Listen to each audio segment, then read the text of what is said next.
I welcome you all once again to एडुसेस, जहाँ पे हम एजुकेशन और सक्सेस के अमालगमेशन के बारे में बात करते हैं। आज का हमारा पार्ट 2 है एक्सटेंशन पार्ट 1 का, जहाँ पे हमने आईपीआर के बारे में इलैबोरेटली पढ़ा था। ठीक है, हमारा जो कंक्लूजन हुआ था पार्ट 1 का वाज कि IP is a part of human rights. ठीक है, अब पार्ट 2 से स्टार्ट करेंगे कि आईपी ह्यूमन राइट्स का पार्ट कैसे है। आईपी ह्यूमन राइट्स का पार्ट ऐसे है कि जो हमारी universal declaration of human rights थी, दैट इज यूडीएचआर ने 10 दिसंबर जो 1948 को फॉर्मुलेट हुई थी, उसने वहाँ पे जाके 30 आर्टिकल्स के बारे में बात करा था। ठीक है, 30 आर्टिकल्स मतलब आर्टिकल्स यहाँ पे मतलब है राइट्स। ठीक है, 30 राइट्स के बारे में बात करा था which should be given to each and every human being. ठीक है, उसमें जो 27वां आर्टिकल था, 27वां राइट था, वो ये कहता है कि everyone has the right to freely participate. हर किसी के पास राइट है टू फ्रीली पार्टिसिपेट। किस चीज़ में?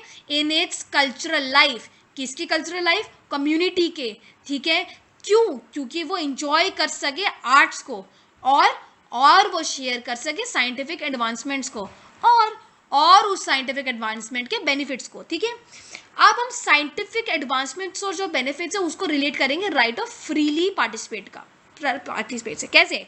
कि भैया हमारा साइंटिफिक एडवांसमेंट है और उसके बेनिफिट्स हमारे पास रेडी पड़े हैं, मगर हम उसको शेयरकेस क्यों करेंगे आगे 4 लोगों के आगे? अगर हमारे को कोई मोटिवेशन चाहिए या हमारे को फाइनेंशियल कुछ उसे आउटकम चाहिए, ठीक है, मगर अगर हमारे को ये डर सताएगा कि भैया आज हमने जाके अपना साइंटिफिक एडवांसमेंट दिखा दिया, उसके बेनिफिट्स बता दिए, तो हमारा साइंटिफिक एडवांसमेंट और उसके बेनिफिट्स आगे जाके चोरी हो सकते हैं, राइट? तो क्या होगा? हमारे को डर सताएगा और हम अपने आगे साइंटिफिक एडवांसमेंट्स नहीं दिखाएंगे। तो राइट ऑफ फ्रीली पार्टिसिपेट जो है वो रिलेट करेंगे हम साइंटिफिक एडवांसमेंट से। क्यों? अगर हमारे को फ्रीली पार्टिसिपेशन का राइट नहीं मिलेगा तो हम आगे आगे अपना साइंटिफिक एडवांसमेंट और उसके बेनिफिट्स नहीं दिखाएंगे। ठीक है, तो ये हमारा बात करता है आईपी से। ठीक है, आईपी के बारे में। अब हमारा आता है सबसे पहला Paris exhibition for protection of industrial property 1883। हमने इससे पहले जो पार्ट 1 था उसमें बात करी थी पेरिस कन्वेंशन के बारे में, जो कि 1883 में आया था। ठीक है, तो पेरिस कन्वेंशन आया जरूर था 1883 में, मगर उसका स्टार्ट हो गया था 1873 में। ठीक है, कहाँ पे? वियना में। कैसे? एक इंटरनेशनल एग्जीबिशन हुआ था इन्वेंशंस का। कहाँ पे? वियना में 1873 में। 1873 मतलब 10 साल हमारे पहले पेरिस कन्वेंशन से। ठीक है, वहाँ पे हमारा पेरिस एग्जीबिशन हुआ था। वहाँ पे क्या हुआ था? हमने बोला था लोगों को आगे कि भैया आगे आओ और अपना शोकेस करो अपने इन्वेंशंस। ठीक है, तो क्या हुआ था? लोग आगे आए नहीं थे। क्यों? क्योंकि पार्टिसिपेशन वॉज हैम्पर्ड। क्यों? क्योंकि many foreigners were not willing to exhibit their content. ठीक है, फॉरेनर्स तो हम इसलिए बात कर रहे हैं क्योंकि हम इंटरनेशनल लेवल पे बात कर रहे हैं। तो हर नेशनल की और ये उसके कंट्री के जो सिटीजन्स हैं उसके अलावा जो लोग होते हैं दूसरे नेशनल्स के, they are known as foreigners. ठीक है, नॉट जस्ट इन इंडिया, किसी भी टर्म में हम यूजुअली बात करेंगे तो किसी भी नेशन के दूसरे नेशन के लोग उसके लिए बनेंगे फॉरेनर्स। ठीक है, तो foreigners were not willing to exhibit their content. क्यों? बिकॉज वो डर रहे थे, दे विद द फियर, क्या इस चीज़ से डर रहे थे कि उनका कंटेंट चोरी हो सकता है, उनका जो आइडिया है, उनका इन्वेंशन है, जो उनका इनोवेशन है, वो चोरी हो सकते हैं। क्यों? क्योंकि जो वो एग्जीबिशन थी, पेरिस एग्जीबिशन थी, जो हमारी वियना एग्जीबिशन थी, इट प्रोवाइडेड इनएडिक्वेट लीगल प्रोटेक्शन किन लोगों को? उन फॉरेनर्स को जो कि पार्टिसिपेट करना चाह रहे थे और अपना शोकेस करना चाह रहे थे इन्वेंशंस को। ठीक है, इनएडिक्वेट लीगल प्रोटेक्शन थी।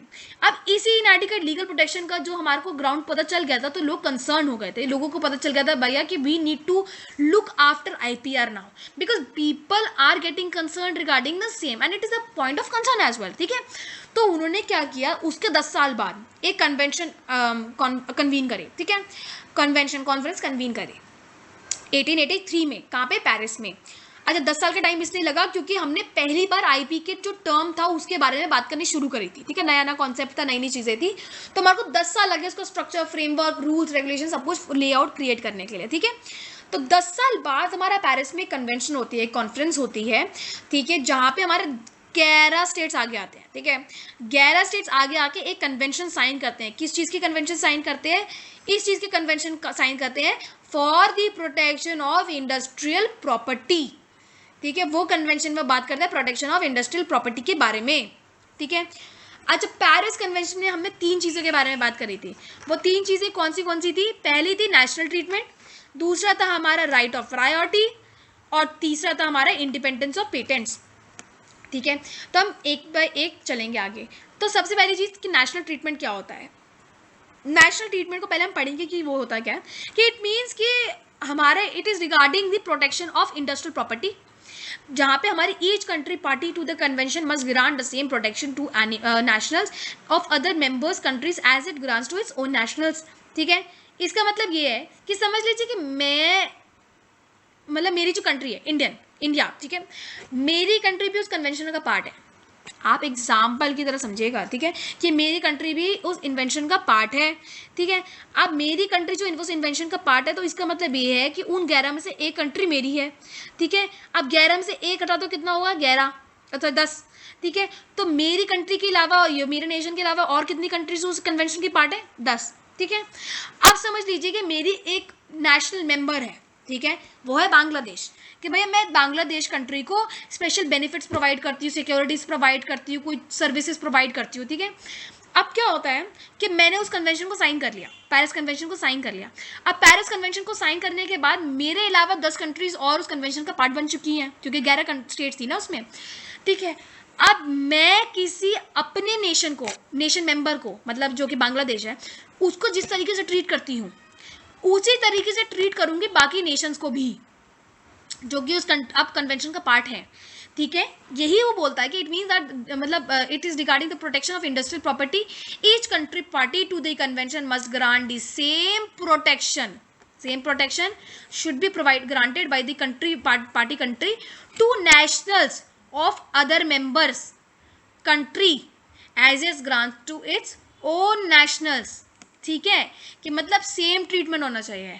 तो यही बात करता है हमारा नेशनल ट्रीटमेंट, कि there shall be no discrimination, और नो डिस्क्रिमिनेशन और नेशनल ट्रीटमेंट का ग्राउंड कौन से पॉइंट में डिस्कस होता है, आर्टिकल 2 और article 3 of the Paris convention. ठीक है, तो हमारा पेरिस कन्वेंशन में हमारा नो डिस्क्रिमिनेशन का ग्राउंड आया। ठीक है, मगर समझ लीजिए कि कोई कंट्री आगे जाके हमसे भैया पंगे लेने लग जाती है, भाई अब तो मैं उसको इक्वली ट्रीट नहीं कर सकती, and somewhat it is right also.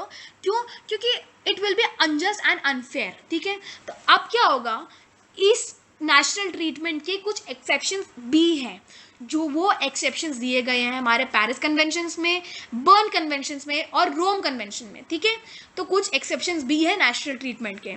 ठीक है, और जो हमारा ये ऑब्लिगेशन है, obligation to treat every country equally, is only applied to the intellectual property rights and not any other right. हम इंटेलेक्चुअल प्रॉपर्टी राइट्स के बारे में बात कर रहे हैं, तो ये ऑब्लिगेशन सिर्फ इंटेलेक्चुअल प्रॉपर्टी के ऊपर ही अप्लाइड रहेगी, दूसरी राइट्स पे अप्लाइड नहीं होगी। अगर मैं बात करूँ अभी फॉरेन ट्रीटीज़ के बारे में, किसी और चीज़ के बारे में, सिक्योरिटीज से रिगार्डिंग, या फिर फॉरेन मनी एक्सचेंज, कुछ भी 1-to-1 कुछ भी बात करते हैं, उसमें नेशनल ट्रीटमेंट की पॉलिसी अप्लाई नहीं होगी, क्योंकि अभी हम बात कर रहे हैं सिर्फ आईपीआर के बारे में। ठीक है, राइट ऑफ प्रायोरिटी, तो राइट ऑफ प्रायोरिटी को पहले एक बार हम पढ़ लेंगे कि if an industrial property right is filed by a given applicant in one of the member countries, then the same applicant or his successor in title may file it in another country or another member countries in the time period of 6 to 12 months, and it will be considered as filed on the same date as the first country। इसका मतलब क्या है, देखिए हमने definition पढ़ा, बहुत confuse हो गए होंगे, आई एम प्रिटी श्योर, क्योंकि मैं भी हो गई थी फर्स्ट टाइम पढ़ने पे। मगर अगर आप इसे ब्रेक डाउन करके पढ़िएगा, या फिर आप उसको हिंदी में पढ़िएगा, जो आपकी मदर टंग है आप उसमें पढ़िएगा, तो आप इजीली समझ जाएंगे। इसका मतलब ये है कि राइट ऑफ प्रायोरिटी, ठीक है, का मतलब ये है कि समझ लीजिए कि इंडिया उस कन्वेंशन का पार्ट है। ठीक है, पेरिस कन्वेंशन का पार्ट है, और मैं एक क्रिएटर हूँ। ठीक है, और मैं अपनी एक क्रिएशन ऑफ माइंड क्रिएट कर देती हूँ, मतलब मैंने एक आईपी क्रिएट कर दिया। ठीक है, अब मैंने एक आईपी क्रिएट करने के बाद अब मुझे उसको फाइल कराना पड़ेगा, राइट, क्योंकि मैं फाइल नहीं कराऊंगी तो लोग उसको स्टील कर सकते हैं। ठीक है, यही इस कन्वेंशन का मेन पॉइंट ऑफ व्यू था, कि लोग स्टील ना कर सके, प्रोटेक्शन ऑफ आईपी राइट्स। ठीक है, अब क्या हुआ कि मैं आगे जाती हूँ और इंडिया में जाके, जो इंडिया मतलब कि अभी जो हमारा नेशन जो कि पार्ट है उस कन्वेंशन का, मैं इंडिया में जाके अपना जो राइट है वो यूज करती हूँ, right of getting it filed. ठीक है, तो मैं इंडिया में जाके ये बोलती हूँ कि भैया आज की तारीख है मेरी 10 दिसंबर 2021, समझ लीजिए कि 10 दिसंबर 2021 है, और मैं बोलती हूँ कि भैया प्लीज़ 10 दिसंबर 2021 के रेफरेंस में आज आप मेरा क्रिएशन ऑफ माइंड फाइल कर दीजिए। ठीक है, तो समझ लीजिए 10 दिसंबर 2021 में मेरा क्रिएशन ऑफ माइंड रजिस्टर होता है, कहाँ पे, इंडिया में। ठीक है, अब इंडिया के अलावा 10 कंट्रीज और है जो कि हमारे उस कन्वेंशन का पार्ट है, ठीक है।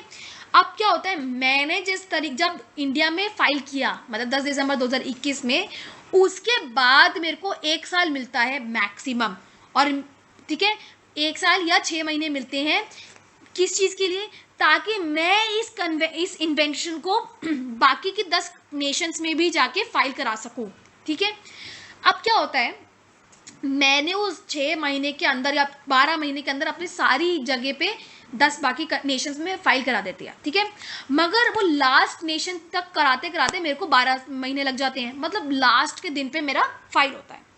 तो समझ लीजिए कि मेरा 10 दिसंबर 2022 में 11वें स्टेट में अप्लाई हुआ, फाइल हुआ मेरा इन्वेंशन, ठीक है। तो जब वो 12 महीने का बीच का टाइम था, मेरा पहला जगह पे जहाँ पे मैंने कराया था और लास्ट में जो जगह पे कराया था वो हट जाएगा। कैसे हट जाएगा कि जहाँ पे अगर समझ लीजिए कि मैंने 10 दिसंबर 2022 में बांग्लादेश में फाइल कराया सबसे लास्ट में, तो अब बांग्लादेश में ये कंसीडर हुआ जाएगा कि मैंने फाइल कराया था बांग्लादेश में 10 दिसंबर 2021 में। क्यों? क्योंकि राइट ऑफ प्रायोरिटी अप्लाई हो जाएगी। राइट ऑफ प्रायोरिटी मतलब कि जिस भी नेशन में मैंने सबसे पहले अप्लाई करा था, फाइल करा था, वो डेट अप्लाई हो जाएगी हर उस नेशन पे, कौन सी नेशन पे जो कि उस कन्वेंशन के पार्ट थे। अगर मैं उस कंट्री में जाके फाइल करा देती हूँ एट द फर्स्ट प्लेस, भले ही वो 6 महीने बाद 12 महीने बाद कराती हूँ, वो कोई दिक्कत नहीं है, मगर अगर मैं करा देती हूँ तो उसके डेट रिकॉर्ड्स में डेटा ये नहीं दिखेगा कि मैंने अपनी फाइल कराई थी 10 दिसंबर 2022 में, ये दिखेगा कि मैंने अपना फाइल कराया था 2021 में। तो जहाँ पे भी जिस नेशन पे सबसे पहले फाइल हुआ था वही डेट अप्लाई हो जाएगी बाकी सारे नेशंस पे भी, ठीक है, इररिस्पेक्टिव कि उस नेशन में कौन सी डेट पे अप्लाई हुआ है या फाइल हुआ है, ठीक है। अब हमारा आता है independence of patents. Independence of patents का मतलब है कि if one country gives a patent और rejects a patent, it does not mean that the patent will be accepted और rejected by the other country और countries. Any country has no influence over the fate of a patent in other countries. मतलब कि उस 11 Nations में से कोई एक nation मेरा अगर पेटेंट या मेरा क्रिएटिव माइंड के इन्वेंशन को एक्सेप्ट या रिजेक्ट कर लेती है, तो इसका मतलब ये नहीं है कि वो एक ऑब्लिगेशन होगी बाकी की 10 कंट्रीज पे भी कि भैया तुम्हारे को भी एक्सेप्ट या रिजेक्ट करना ही है या तुम्हारे को कंप्लाई करना है, कंप्लायंस में रहना है उस पहली कंट्री के डिसीजन से। हर कंट्री का अपना एक अलग राइट है टू एक्सेप्ट और to reject a particular patent, ठीक है। तो ऑब्लिगेशन नहीं है कि अगर मैंने एज ए कंट्री इंडिया में अप्लाई कर दिया और रिजेक्ट हो गया या फिर एक्सेप्ट हो गया तो वो ऑब्लिगेशन रहेगी बांग्लादेश पे भी कि भैया तुम भी एक्सेप्ट करो या तुम भी रिजेक्ट करो जैसे इंडिया ने करा है। नहीं, बांग्लादेश का अपना अलग राइट है, इंडिया का अपना अलग राइट है। तो ये 3 चीज़ों के बारे में बात करी थी हमारे पेरिस कन्वेंशन ने, national treatment, right of priority and independence of patents. अब हमारा एक और कॉन्सेप्ट आता है मोस्ट फेवर्ड नेशन। ये किसी उसका कन्वेंशन का पार्ट नहीं है मगर इट इज़ वेरी इंपॉर्टेंट, ठीक है। MFN, ठीक है, MFN का मतलब होता है most favoured nation. Most favoured nation मतलब कि जैसे इसका नाम अप्लाई करता है मोस्ट फेवर्ड नेशन, उसका मतलब जैसा नाम अप्लाई करता है वैसा इसका लिटरल मीनिंग नहीं है, ठीक है। क्यों? क्योंकि इसका जो नाम डिस्क्राइब करता है वो ऐसा करता है लिटरल मीनिंग, जो उसका नाम का लिटरल मीनिंग है that is favouritism towards another nation, ठीक है। यही बोलता है ना मोस्ट फेवर्ड नेशन, मगर इसका मतलब ये नहीं होता। इसका मतलब ये होता है कि it is quite the contrary to what it states. It means the equal treatment of all countries, ठीक है। कोई फेवरिज्म नहीं होनी चाहिए, ठीक है। इसका मतलब ये है, मोस्ट फेवरेट नेशन का मतलब है कि फेवरिज्म नहीं होनी चाहिए, उल्टा है उसकी जो हेडिंग में लिखा है उसको उल्टा है एकदम, ठीक है। और हमारा MFN एक स्टेटस होता है। क्या स्टेटस होता है? वो एक स्टेटस होता है जो एक कंट्री दूसरी कंट्री को देती है। क्यों देती है? ताकि एक कंट्री दूसरी कंट्री को कुछ particular concessions, privilege, immunities provide कर सके, ठीक है। आज अगर सोच लीजिए कि मैं एज ए इंडिया किसी कंट्री का MFN स्टेटस देती हूँ, समझ लीजिए मैं बांग्लादेश को देती हूँ, तो आज से बांग्लादेश विल बी हेल्ड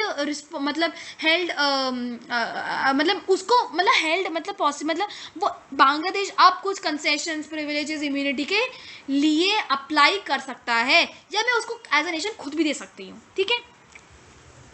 अब ये MFN जो स्टेटस है वो कब दिया जाता है? वो दिया जाता है मेजरली ट्रेड अग्रीमेंट्स के दौरान, ठीक है। अब Any country with the MFN status shall be treated equally as that of another country with an MFN status. समझ लीजिए कि मैंने 4 कंट्रीज को MFN स्टेटस दे दिया, बांग्लादेश, नेपाल एंड चाइना। तो मैं अगर बांग्लादेश को कुछ कंसेशंस दे रही हूँ या फिर कुछ इम्यूनिटीज दे रही हूँ या कोई प्रिविलेजेस दे रही हूँ, तो मैं पाकिस्तान या चाइना को मना नहीं कर सकती उन प्रिविलेजेस के लिए, उस कंसेशंस के लिए, इम्यूनिटीज के लिए, अगर वो डिमांड करते हैं तो। क्यों? क्योंकि I should treat all the countries with an MFN status equally. ठीक है। अब जो वर्ल्ड ट्रेड ऑर्गेनाइजेशन थी WTO, उसने अग्री किया था क्या कि हर कंट्री अकॉर्ड कर सकती है MFN स्टेटस दूसरी कंट्री को। ठीक है। इसका एग्जाम्पल समझ लेंगे कि इंडिया ने MFN स्टेटस दिया था पाकिस्तान को 1995 में। ठीक है। और क्या होता है 95, उसके बाद पाकिस्तान ने उसको एक्चुअली एक्सेप्ट नहीं करा था। ठीक है। तो क्या होता है 2019 में जब पुलवामा अटैक होता है, हमारे बहुत सारे सोल्जर्स मर जाते हैं, तो उसके बाद इंडिया अपना MFN स्टेटस विड्रॉ कर लेती है। ठीक है। अगर वो विड्रॉ ना करती तो उसके तहत हमारा पाकिस्तान वुड हैव बीन, ठीक है, a very important part for the aspect for the concessions, privileges and immunity that would have been provided by the Indian nation. ठीक है। अब हाँ, ये आपको मैंने जो भी डिस्कस किया था कि इसके एक्सेप्शन आपका पेरिस कन्वेंशन, बर्न कन्वेंशन या रोम कन्वेंशन में मिलते हैं नेशनल ट्रीटमेंट के, वो ये कहता है। तो नेशनल ट्रीटमेंट को थोड़ा सा और समझ लेंगे कि each member shall accord equal treatment to all nationals of other members. ठीक है। Treatment no less than it accords to its own nationals with regard to the protection of intellectual property. अच्छा, नेशनल ट्रीटमेंट जो होती है सिर्फ IP के regarding ही होती है। ठीक है, वो हमने पढ़ा था। अच्छा, Paris convention, Berne convention and Rome convention में इसके एक्सेप्शंस हैं। This obligation applies to only the right provided under this agreement, that is the IP rights. ठीक है। मोस्ट फेवर्ड नेशन, वो मैंने आपको समझा दिया। ठीक है। अब आता है हमारा पेरिस कन्वेंशन के बाद बर्न कन्वेंशन। ठीक है। बर्न कन्वेंशन आया था 1886 में, राइट आफ्टर हमारा जो पेरिस कन्वेंशन था उसके 3 साल बाद। ठीक है। Berne convention is one of the oldest treaties that is there for the IP right. ठीक है, या कॉपीराइट्स के फील्ड में। ठीक है। हमने पहले पढ़ा था जब हिस्ट्री में पार्ट 1 में कि Berne convention was related to the authors right and its wanted to talk about the copyrights right. हमने पार्ट 1 की हिस्ट्री में पढ़ा था ये, तो उसी के रिगार्डिंग है कि टॉक्ड अबाउट द कॉपीराइट। और पेरिस कन्वेंशन ने किस चीज़ के बारे में बात करा था? इंडस्ट्रियल इन्वेंशंस के बारे में। ठीक है। अच्छा, बर्न कन्वेंशन का मेन एम क्या था? Its main aim was to protect, क्या प्रोटेक्ट करना था? ये प्रोटेक्ट करना था कि इफेक्टिव एंड यूनिफॉर्म मैनर में हमारे राइट्स ऑफ द ऑथर्स को इम्प्लीमेंट हो जाएं। राइट्स, ठीक है, कि मतलब हमारे जो राइट्स ऑफ द ऑथर्स हैं उनको प्रोटेक्ट करना। किस तरीके से प्रोटेक्ट करना? एक इफेक्टिव और यूनिफॉर्म मैनर में। ठीक है। अच्छा, राइट्स ऑफ द ऑथर्स क्या होते हैं? हमारे rights of the author's related होते हैं हमारे लिटरेरी और उसके आर्टिस्टिक वर्क से। ठीक है। अब हमारे बर्न कन्वेंशन के 3 मेन एलिमेंट्स थे, नेशनल ट्रीटमेंट, ऑटोमेटिक प्रोटेक्शन और independence of protection. National treatment के बारे में हमने बात कर लिया था, तो बर्न कन्वेंशन ने नेशनल ट्रीटमेंट को पेरिस कन्वेंशन को उठा के अपने में भी अप्लाई कर लिया था। अब इसका ऑटोमेटिक प्रोटेक्शन क्या कहता है? इसका ऑटोमेटिक प्रोटेक्शन कहता है कि the protection which is automatic is not dependent upon the formalities like registration fees, deposit, etc. Berne Convention was like a flop था बर्न कन्वेंशन, क्योंकि इतनी इरेगुलरिटीज थी बर्न कन्वेंशन में कि it couldn't survive in the field of copyright और IPR। क्यों? क्योंकि हम अभी पढ़ेंगे। ऑटोमेटिक प्रोटेक्शन का मतलब आप समझिए कि भैया तुम अगर कॉपीराइट बना, तुम्हारा कोई क्रिएशन ऑफ माइंड है तो तुम्हारे को ऑटोमेटिकली उस चीज़ के ऊपर प्रोटेक्शन मिल जाएगी, इररिस्पेक्टिव कि तुमने उसको रजिस्ट्रेशन कराया है कि नहीं कराया, फीस डिपॉजिट कराया है कि नहीं कराया। अभी तो सुनने में इट लुक्स वेरी कन्वीनियंट, मगर ये समझ लीजिए कि आप एक्चुअल के कोई क्रिएटर है। ठीक है। आपने कोई क्रिएशन ऑफ माइंड करा, ठीक है, आपने उसको जाके नहीं कराया रजिस्टर या फाइल या कुछ भी। ठीक है। अब क्या होता है, मेरा आइडिया का कोई कॉपी में लिखा हुआ देख लेता है और उसको देख के कहता है अच्छा ये तो बड़ा अच्छा आइडिया है, और वो 5 लोगों को बता देते हैं, वो 5 लोग 10 लोगों को 10 15 आगे आगे बताते रहते हैं और सबको पता चल जाता है ओहो भाई XYZ जो है वो तो इस प्रॉपर्टी, उसने तो इस क्रिएशन ऑफ माइंड का ओरिजिनेटर है या क्रिएटर है मेन। मगर वो जो आदमी था उसने मेन उठाया कहाँ से था? मेरे से। तो मेरा ना रजिस्ट्रेशन कराने का एक बहुत बड़ा डिमेरिट ये है कि मेरे को कभी प्रॉपर वे में रिकॉग्निशन मिलेगी ही नहीं, और देयर आर मोर चांसेस कि मेरा जो इन्वेंशन है वो चोरी हो जाए। ठीक है। अब तीसरा पॉइंट जो था उसका इंडिपेंडेंस ऑफ प्रोटेक्शन, कि प्रोटेक्शन इज इंडिपेंडेंट। ठीक है। किस चीज पे इंडिपेंडेंट है? कि existence of protection in the country of the origin of the work. ठीक है। मतलब समझिए कि इसको आप रिलेट करिए कॉन्सेप्ट ऑफ फोकलॉर से, ठीक है। फोकलॉर से मतलब कि right given to the country if the author is unknown, ठीक है। ग्राउंड की presumption that the work originated in that country, independence of protection, ठीक है, कि भैया तुम्हारे को कोई दिक्कत नहीं होगी, तुम्हारे को प्रोटेक्शन मिल जाएगी, there is a independence of protection. कैसे कि हमारा कंट्री के ओरिजिन के ऊपर, जैसे कि हम एक एग्जांपल समझेंगे कि कबीर दास के दोहे, हमें पता है कबीर दास के दोहे थे, ठीक है। आप समझ लीजिए कबीर दास का मतलब नाम ही नहीं पता हमारे को, हमें बस पता है कि दोहे एक है। हम दोहे आगे जाके 15 लोगों को पता चलते, 15 30 को बताते, 30 40 को बताते, 40 50 को बताते थे, ठीक है। ऐसे करते करते दोहे फैल जाते हैं। आगे जाके अमेरिका में कोई वो दोहे पढ़ता है दोहे पढ़ने को उसको इंप्रेसिव लगता है, ठीक है। दोहे उसको इंप्रेसिव लगता है, वो पढ़ता है और वो देखता है कि वो हिंदी में लिखे हैं या समझ लीजिए संस्कृत में लिखे हैं, व्हाट्सएवर। अब उसको लगता है यार हिंदी और संस्कृत तो ओरिजिनेट हुआ था इंडिया में, है ना, मगर वहां पे कबीर दास नहीं लिखा हुआ, वहां पे सिर्फ दोहे लिखे हुए हैं, ठीक है। उसे ऑथर का नाम नहीं पता, मगर उसे पता है कि ओरिजिन क्या हुआ है, वर्क का ओरिजिन कहाँ पे है, दैट इज इंडिया। क्यों? क्योंकि उसके लैंग्वेज के थ्रू। तो वो क्या करेगा कि पूरे इंडिया को उस पर्टिकुलर जो इन्वेंशन है उसका राइट दे देगा, प्रोटेक्शन का, कि भैया ये तो इंडिया में इसका ओरिजिनेशन हुआ था। एक ऑथर को ना दे के पूरी नेशन को उसका और वो मिल गया है प्रोटेक्शन का राइट, ठीक है। तो हमारा इंडिपेंडेंस ऑफ प्रोटेक्शन ये कहता है कि protection is independent upon the existence of protection in the country of the origin of the work, that is the concept of folklore. अच्छा, फोकलॉर के जो कॉन्सेप्ट ऑफ डायरेक्ट हमारे इसके बारे में इसमें नहीं था लिखा हुआ, मगर मैं उस कॉन्सेप्ट के थ्रू आपको ये चीज समझा रही हूँ, ठीक है। तो अगर आप लिखेंगे तो आप उसको एक एग्जाम्पल दे सकते हैं, मगर आप ये मेंशन मत कीजिएगा तो कि फोकलॉर को हमने बर्न कन्वेंशन में डायरेक्टली एसोसिएट कर दिया था। उसका एक एग्जाम्पल है मगर उसका एक पार्ट नहीं है, ठीक है। फिर आया था हमारा यूनिवर्सल कॉपीराइट कन्वेंशन 1952 में, ठीक है। यूनिवर्सल कॉपीराइट कन्वेंशन था हमारा एक ऑल्टरनेटिव ऑफ व्हाट, हमारा बर्न कन्वेंशन। मैंने बताया था कि बर्न कन्वेंशन में बहुत इरेगुलरिटीज है, इट कुडंट हैव सर्वाइव्ड, ठीक है। तो क्या होता है कि यूसीसी यूनिवर्सल कॉपीराइट कन्वेंशन 1952 में आती है, ठीक है, और ये आती है हमारा जेनेवा स्विट्जरलैंड के थ्रू, ठीक है। ये डेवलप हुआ था यूनेस्को के थ्रू और it was an alternative to the Berne Convention for the states, उन स्टेट्स के लिए जो अग्री नहीं करे थे बर्न कन्वेंशन के लिए साइन करना, ठीक है, but they still wanted to be a part of multilateral copyright treaty, ठीक है। मल्टीलैटरल मतलब हमारा कोई भी ट्रीटी बहुत तरीके की हो सकते हैं, बायलैटरल हो सकती है, यूनिलैटरल हो सकती है, मल्टीलैटरल हो सकती है। यूनिलैटरल होती है जब एक, बाय होती है दो, मल्टी होती है जब बहुत सारे, दो से ज्यादा। तो मल्टीलैटरल, क्योंकि हम इंटरनेशनल लेवल पे बात करते हैं, तो मल्टीलैटरल कॉपीराइट ट्रीटी जो हुई थी उसका लोग जो पार्ट बनना चाहते थे, मगर वो बर्न कन्वेंशन के पॉइंट से अग्री नहीं करते थे क्योंकि इरेगुलरिटीज तो उसमें थी, तो वो लोग बन गए थे अब यूसीसी का पार्ट। उन कंट्रीज के लिए ही था हमारा यूसीसी, ठीक है। ऑल्टरनेटिव था ये बर्न कन्वेंशन का, याद रखना, it was alternative of Berne convention, ठीक है। अब बर्न कन्वेंशन कहता था कि it didn't require all registration और the inclusion of copyright notice. इसमें ना ही बर्न कन्वेंशन में ना ही रजिस्ट्रेशन की रिक्वायरमेंट थी, ना ही इंक्लूजन ऑफ कॉपीराइट नोटिस की रिक्वायरमेंट थी। क्योंकि हमारे कॉपीराइट को एग्जिस्ट करने के लिए, ठीक है, and provided copyright for short term based upon the life of the author. मतलब कि अगर मैं ऑथर हूँ, मैं अपना कन्वेंशन को, अपनी कॉपीराइट को आगे जाके करा लेती हूँ फाइल, और फिर फाइल नहीं कराती, सॉरी, अगर मेरा कॉपीराइट मेरे से एसोसिएटेड और मैं मर जाती हूँ, ठीक है, और मेरे मरते ही जो मेरा कॉपीराइट है, now it is free and it is for public use, anyone can get it copyrighted under his name because I have expired and now that copyright is open for all. तो it was for a very short term of period, और वो short term of period था हमारे author की life पे dependent burn convention में। तो it didn't recognise the registration period, registration fee, registration process या copyright notice, and it was for a short period of time. तो 4 पॉइंट्स मैंने आपको बर्न कन्वेंशन में बता दिए, ठीक है।